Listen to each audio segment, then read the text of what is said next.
Okay, so this time we're talking about the Game Awards. I mean, why not?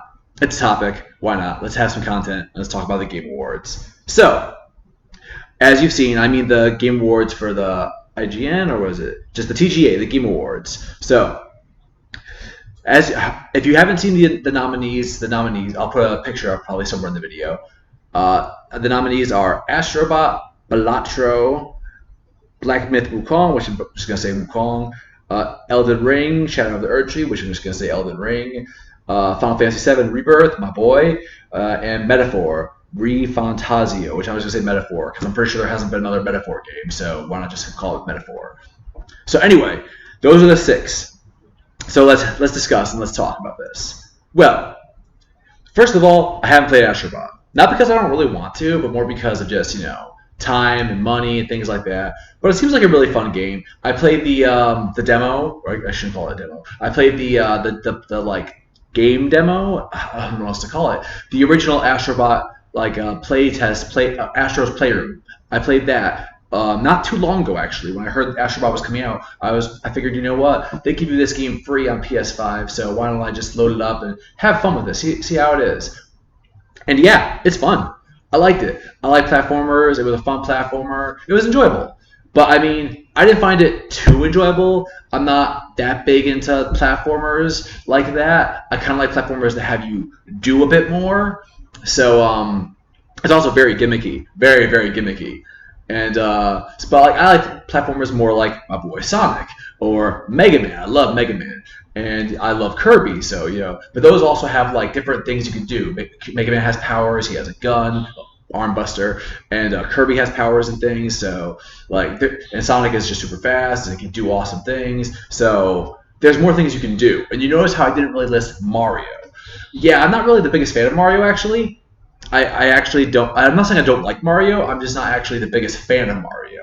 I don't say I avoid Mario games, but I haven't played one in a good while. And I don't really play much of the 3D platform ones. I've played a lot of the older ones, and they don't always strike with me. I don't like how exact Mario has to be.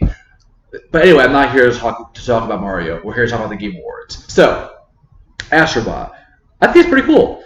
I think it's a cool game. I've seen a lot of people talk about it. I've seen a lot of good reviews about it.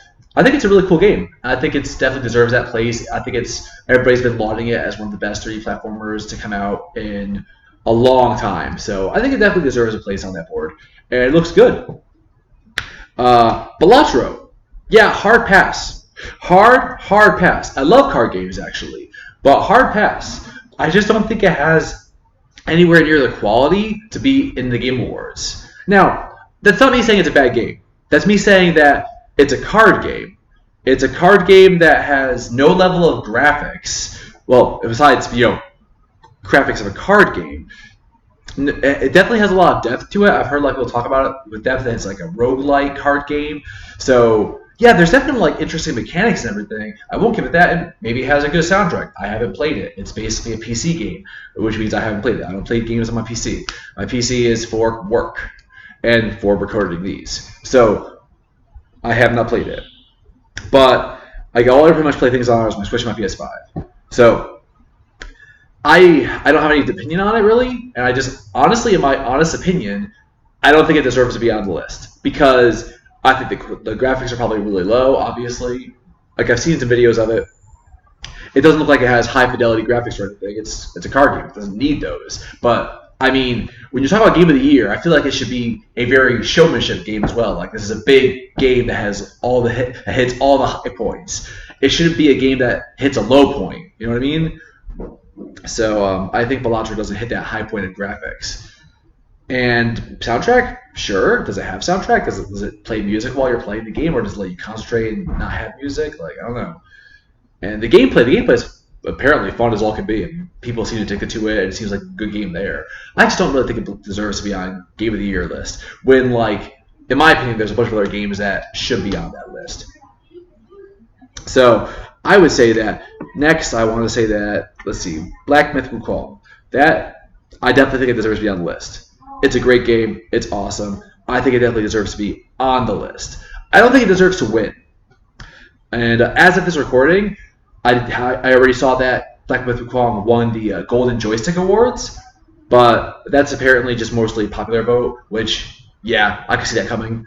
But anyway, my point is, I don't think Black Myth Wukong deserves to win the Game Awards. I'll talk about that more why in a minute. But first, I want to go over the nominees. So, but yes, they'll definitely deserve to be on the list. Great game. I loved it. Watch my review on it. It's a great game. Elden Ring, Shadow of the Erdtree, just Elden Ring. Yeah, I don't think deserves to be on the list at all. 100% doesn't deserve to be on the list. It should be taken off no matter what because it's DLC. It's just DLC. Now, don't get me wrong. The DLC is really good. I'm not saying it's not good. I'm saying that it's DLC. It's DLC, man. It's DLC. It shouldn't be on the list. This is the Game Awards, not the DLC Awards. I'm sorry. It's stupid. It's DLC. It's not the full game. It's made better by the full game. If you just had just the DLC and it was just its own complete package, then maybe. But you know what? I mean, the devs, they had a hard time building the DLC, obviously. It took a long time for them.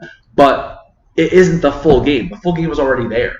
All they did was basically pop another map into it and build on the mechanics that were already there, give you new weapons and new armor.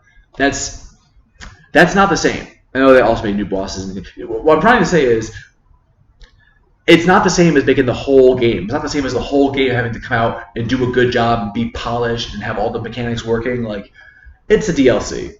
It doesn't deserve to be on the list, no matter how good it is. Final Fantasy VII Rebirth. That's my boy. It should win. That's all I have to say. It should win. I want that to win, but we'll see what happens. It already didn't win Golden Joystick, so we'll see what happens. Metaphor. I haven't played that game. I don't want to play that game. I'm not a big fan of the Persona titles, and it's made by the same people that make Persona titles. It's made by the same people that made the Shin Megami Tenseis. I'm not a fan of these games. I'm not a fan of these ridiculous, super hard, grindy, I don't mean super hard as in difficult, super hard, grindy JRPGs. I like to grind in my JRPGs, but, I mean, there's still a level of like, when I get tired of things. And that's where I get tired of things, where it's that level of grindy, where it's like Pokemon levels of grindy, but not just Pokemon, because in Pokemon, you could take your team to the Elite Four with grinding and probably be pretty good. In games like Shin Megami Tensei and Personas, you need to grind basically every persona you see or every demon you absorb because you need all those different strategies, you need all those different things, switching in and out. You need to do a ton of grinding. That's like double or 3 times the level of Pokemon grinding. Nah, to me that's where I go and say no, man. I'm not doing that much grinding. That's too much grinding. I like grinding, but that's too much grinding, especially on a turn-based attack system. Like it's going to grow old eventually. That's too much for me. So I'm not into Metaphor. But that's not me saying it doesn't deserve to be on the list. I could deal with it being on the list. Sure, have fun with it. Sounds good. It's a cool game. Have fun with that. But yeah, I don't think I definitely wouldn't vote for it. It's not my pick at all. Now, so since I don't think Balatro or Elden Ring deserve a spot on the list, my list is and would look like Astrobot, Silent Hill 2, and Black Myth Wukong, then Stellar Blade, and Final Fantasy VII Rebirth, and Metaphor. I want to be nice to the ones that are still there. So yeah, that would be my list. So I'm going to talk about that. I'm going to talk about those games a little bit more. And I'm going to talk about why I think they should be on the list instead. And I'm going to talk about what I think would win this. So, obviously, I already talked about Astrobot. I don't really have much opinion on it, so I'm just going to skip over that. I think it's a cool game. If it wins, it wins. Cool stuff. So let's see. Silent Hill 2. I think Silent Hill 2 really blew it out of the water. It was a remake. It had to be good because the original was really, really good. And a lot of remakes recently have not been that great. And with Alan Wake last year, it had to make a big impact. So it had to look really good also in comparison to Alan Wake. Because Alan Wake could blow that out of the water like nothing last year. So good thing it didn't come out next to that. But anyway, I think it did a great job. It's a really fun game. I really enjoyed it. I haven't actually beaten it yet. But as far as I've gotten, it was really good. It's a really solid game. And yeah, there's nothing wrong with it in my perspective of ideas of what I want to see in a horror game, a newer horror game, and having a lot of fun with it. So I think it definitely deserves to be on the list, and it was a good game. And Stellar Blade. Let me tell you right now, in my opinion, Stellar Blade is a lot better than Wukong. A lot better. a lot better. If I'm gonna put them up against each other, Stellar Blade would win every day. And I'm not just talking about because of big movies. I'm sorry, but like I'm not talking about because of that. Like sex appeal is sex appeal, but that's not why I play a game. So let me explain this, and that's why I'm going to talk more about Black with Wukong and why I don't think it deserves to win. So I would say Stellar Blade. If Wukong deserves to be on the list, Stellar Blade definitely deserves to be on the list because it's a better game than Wukong. It's the same kind of game and it's better. So Stellar Blade, one, it has a block mechanic. You can actually block. The parry, it also has a parry system. You can actually parry. And the parry works flawlessly and beautifully and is fun to pull off. I mean, oh my god, it's so rewarding and so beautiful. So it beats Wukong hard in that category. And Stellar Blade also looks gorgeous. No duh, with the sex appeal. Looks gorgeous. The only problem that Stellar Blade has is a weak story. That's the only problem, in my opinion. Oh, and a little bit of weak platforming, but honestly, the game didn't need platforming, so whatever. That's kind of a side thing you could do if you want to collect all the cans. There's some platforming things here and there, but like it doesn't need platforming. It's an action game. So anyway, I mean, well, it's also a Souls-like, but Souls-likes are also action games. So, well, action RPGs. Anyway, getting back to the point here. It doesn't need platforming, so I don't really count that against it. But anyway, yeah. The only point it has against it is a weak story. Black Myth Wukong also has a kind of weak story. Weak as long as you're not very, very, very familiar with the Wukong story. Now, I'm not very familiar. I'm kind of familiar with it, with some things here and there, but I'm not super familiar. So, yeah. It doesn't hit as hard for me. So the story is kind of a weak point for me. It's not for everybody. For me, it is. And that's all I can really point out at first. But then, let me tell you this. Let me go deeper. Wukong is really good. It's a really good game. But you're just mashing square. You're just mashing square. The combos aren't exactly intricate. They are good, but they're not exactly intricate. They feel good. They feel tight. And you can press triangle in the middle of them for it to change up a little bit, to do what they call a varied combo, and to do a big smash hit. You can do that. And it works nicely. But it doesn't work all that well. It only has one varied combo for each kind of style of combat, which is, pillar, thrust, and standard. Pillar, thrust, and stomp? Slam? Slam. We'll go with slam. Yeah, it only has one varied combo for each of those, and that's it. And that's only really when you press triangle anywhere in the combo. It does that. Press square once, hit triangle, it does the move. It does the same exact move. Hit square 2 times, press triangle, it does the exact same move. Hit square, it does the exact same move. Now, Stellar Blade has more of that, Koei Tecmo feel to it. It's not Koei Tecmo, but it has that feel to it where if you press square after pressing triangle, press triangle after pressing square once, it does this combo. Press triangle after hitting square twice, it does a different combo. 3 times, it does a different combo. 4 times, there's a different combo. So, and you can also continue pressing triangle during that combo to do more things, and also you can go back to square to do more things. Like, the combos are very intricate. You can do a lot of different combos and do a lot of different things. It feels really good. Your combos can be really intricate. They have a lot of different combos. And again, like, that goes a long way to making the combat more interesting. And then to further that, when you parry, the parry opens up the enemies. Well, opens up standard enemies. But even if it doesn't open up larger enemies or only opens up standard enemies a little bit, when you hit that parry, if you have enough of your bar filled up, you can use that parry to now go to do a special attack that pulls you behind the enemy and hit them from behind. So now you're also out of the way, so you probably are fine from not getting hit and not getting tracked. And you also just hit the enemy again. And you can also further that to do a secondary hit and start your next combo. Like, excuse me? That's beautiful.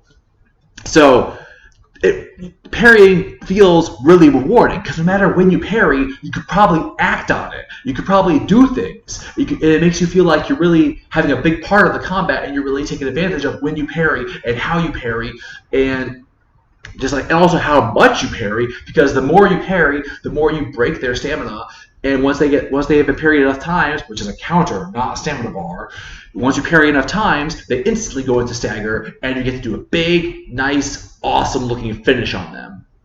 And if that doesn't feel satisfying, then, man, I don't know what does. So, to further that, Stellar Blade has more options going into a hyper mode, 2 different kinds of hyper modes, let me tell you. And just, there's so many different ways you can do things in Stellar Blade. It feels so good.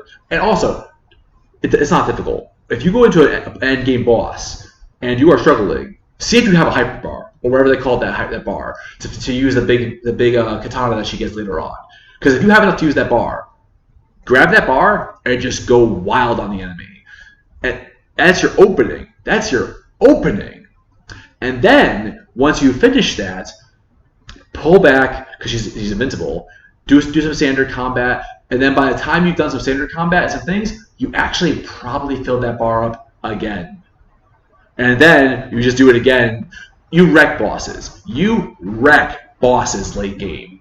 I did that a couple times on the bosses and just felt like a god, man. I'm just wrecking bosses. So yeah, it's easy. It's easy to wreck bosses, I mean. The game itself isn't fully easy, but I mean, like, if you know what you're doing, you can wreck bosses. Hardcore. So yes, the game is awesome. I love Stellar Blade. Great game. Now, the problem I have with it is, like I said, Wukong doesn't have any of that. It has one little parry, but you can't act on it. Doesn't matter, so it doesn't really work. It has a perfect dodge. Oh, also Stellar Blade also has perfect dodge, and also when it slows down time on the perfect dodge, you get to act on that slowed down time, and you get to hit the enemy in the opening. Again, something Wukong doesn't do. When Wukong does the slowdown for the perfect dodge, all it does is slow the entire game down, and you just get to watch Wukong do his little jump and look cool in slow motion. And then the enemy still goes in and bashes you because they didn't get stopped. You don't get to make an opening out of this. It just looks cool. And there are some enemies that don't even give about when you do it. They just bash you right through it. Oh, you perfect dodge? Cool. My combo still does more, and I'm still going through my entire combo. So even though you're sitting there perfect dodge, my next hit's going to hit you still. And it's just like, why did I even bother dodging? So a lot of things in Wukong bother me with that. Fighting the final boss in Wukong, which, you know what, it's been a long enough time. Spoilers, it is Wukong. He bothered me a lot with that because fighting against Wukong really made the game feel like, and with the way how good he is, it made the game feel like, don't you wish you could be me? And don't you wish you were me? Oh, guess what? You are me, but you're still not good enough to be me. Look how good I am. That's how that fight felt. That's how fight felt so many times. Like, there are a lot of moves where he mocks you and he does things. Now, I'm not really against that. It looked kind of cool at first, but when he does it so many times and the animation just takes so long to happen after you die a couple times, it just starts to have really grate on you. And it's just like, man, why can't I actually get that good at this game? Why can't I actually become Wukong and become really awesome? Well, guess what? You kind of can. If you beat the game more than 3 times over and then play the game again, collect 4 focus points, then for 1 minute, oh, you have to also be wearing the Wukong armor and the whole weapon set and armor set, then you get to play as that Wukong for a minute. A minute. That's if I want to even fully believe, I'm pretty sure it's been confirmed now, but fully believe the reports that have said this. That's not cool. This game was not so good that I want to beat it 3 times over. Maybe 1 time. I'm thinking about going through a new game plus at some point. So maybe 1 time.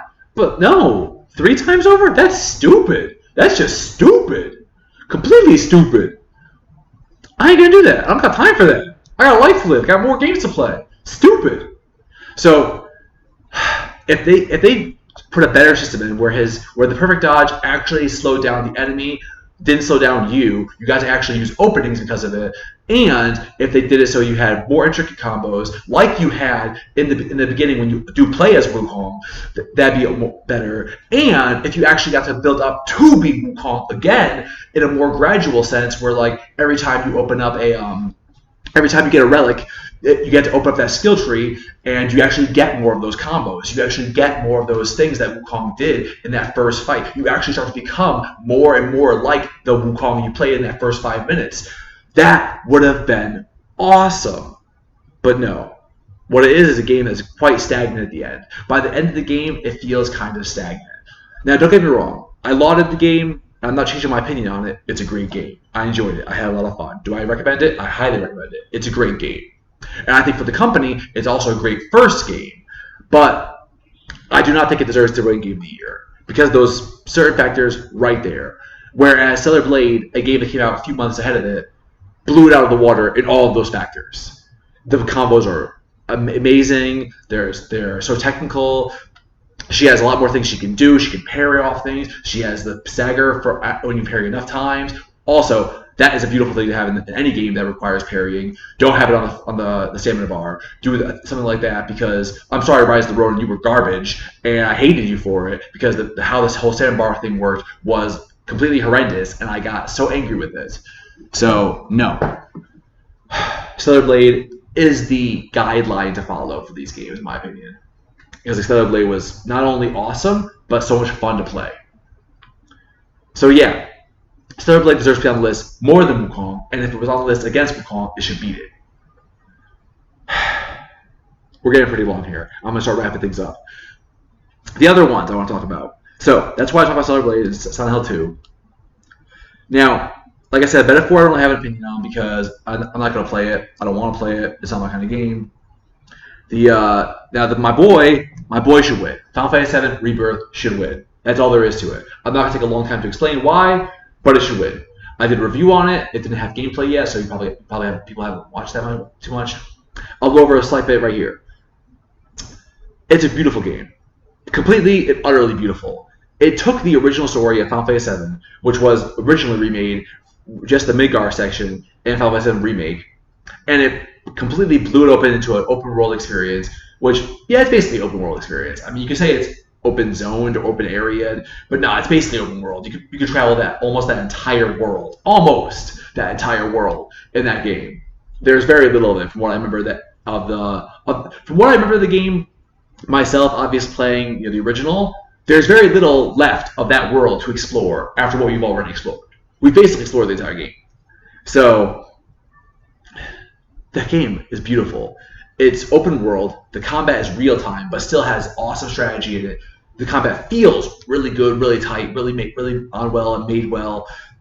It has a whole bunch of fun mini games. It has a whole bunch of shitty mini games that I really didn't like and don't want to play ever again. But I'm going to platinum that game, so I have to go back to it eventually. I want to platinum it. And yeah, the graphics look amazingly stunning. The story's been reworked into an even more amazing and more stunning story that makes your head go, whoa, what are they going to do next? And without actually hurting the original intention and the original idea. So the characters are well fleshed out. The characters are awesome. The moves are awesome. Limp breaks are cool. But everything about the game is awesome. The soundtrack is amazing. The original soundtrack was already amazing, so yeah. But my 3 points that I usually talk about, actually, I must not talk about that. I said that right. So, if I was to do cons and negatives, pros and cons about it again, I would say that the only con for that game that I feel at all is too many mini games because there are like close to 20, and I hate the idea of going back and trying to plat that because some of them I'm not that good at, and I don't want to have to sit and frustrate myself trying to get A's on them. But I'm gonna try. Anyway, that would be my only down part of the game. That is the literal only downside I can see in that game is that there's too many mini games. The rest of it, the game is beautiful, 100% beautiful. So if that's its only con, how could I ever say it's a bad game? And how could I ever say it doesn't deserve Game of the Year? So that's all I'm going to say. That's it. We're going to end the conversation here. I feel like Final Fantasy VII Rebirth should win. If this video ages poorly and it didn't win, well, then that's life. I'm not going to go ahead and go crazy about it. I'm going to be angry and be sad about it. But I mean, just the Game Awards. They're not that important anyway. So I just, I want to do this as a topic, have a little fun, talk to people, or just talk to myself because I don't know if people are listening. So, yeah, that's my opinion on the Game Awards. That's my opinion on the nominees, who should have really been nominees, if they should win, and what's going on. You can let me know what you think in the comments. But anyway, that's that. Well, actually, I want to say that's that. Because we're just talking about the Game Awards. And that's all there is to it. So, I hope you guys enjoyed. have a little fun, have a little talk. Leave your thoughts in the comments. Who do you think should win? Who do you think should be on the board on the nominees instead of these ones? And talk. Let's go with it. Let's have discussions. Let's go with things. And yeah, I'll see you guys next time.